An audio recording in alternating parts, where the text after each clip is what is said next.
বাজান, জমি বেচা এত ঋণ কইরা বিদেশে গিয়া কি হইব?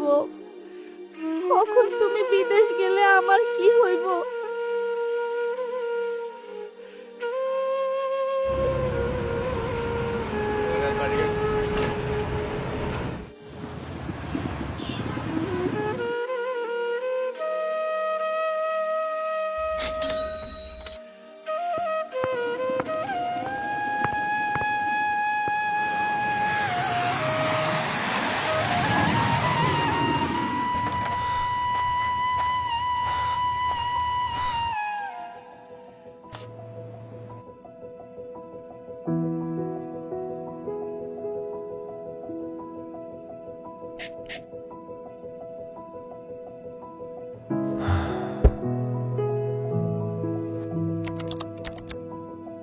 মা, শরীরটা খুব খারাপ লাগতাছে।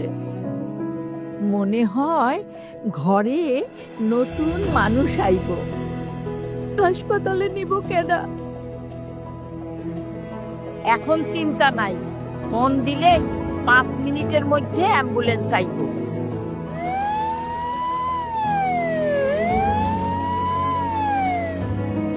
কত টাকা বিল হইছে? আপনার স্বামী দেশকে সমৃদ্ধ করছেন, দেশ কেন প্রবাসীদের পরিবারকে সমৃদ্ধ করবে না? সরকার আপনাদের সেবা প্রদান করছে বিনামূল্যে।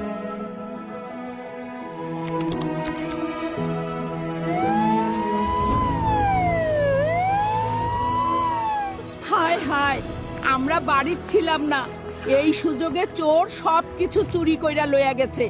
আপনারা চিন্তা করবেন না, চোর ধরা পড়েছে এবং আপনাদের মালামাল উদ্ধার করা হয়েছে। নতুন সরকার আইসা সব কিছুর বিচার দ্রুত করে ফালাইতাছে, কোনো ঘুষ দেওয়ান লাগতেছে না। বৌমা, দেখো তো কি চিঠি দিয়া গেল। মা, সরকার থেকে চিঠি আইছে। আয়েশার পড়ালেখার দায়িত্ব সরকার নিছে।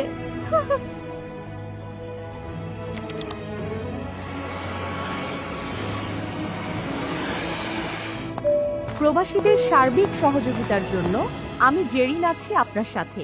কিভাবে সাহায্য করতে পারি? তোমরা কেমন আছো?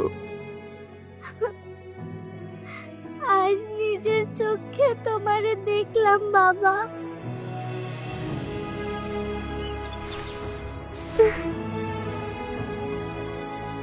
তুই কি আবার বিদেশে যাইবি? দেশে বেকারদের প্রশিক্ষণ দিয়া যেমন বিদেশ পাঠাইতেছে, তেমনি দেশেও কর্মসংস্থান তৈরি করতেছে।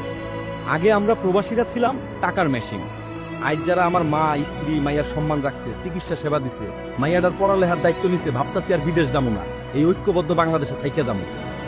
ঐক্যবদ্ধ বাংলাদেশ গড়তে দাঁড়িপাল্লায় ভোট দিন।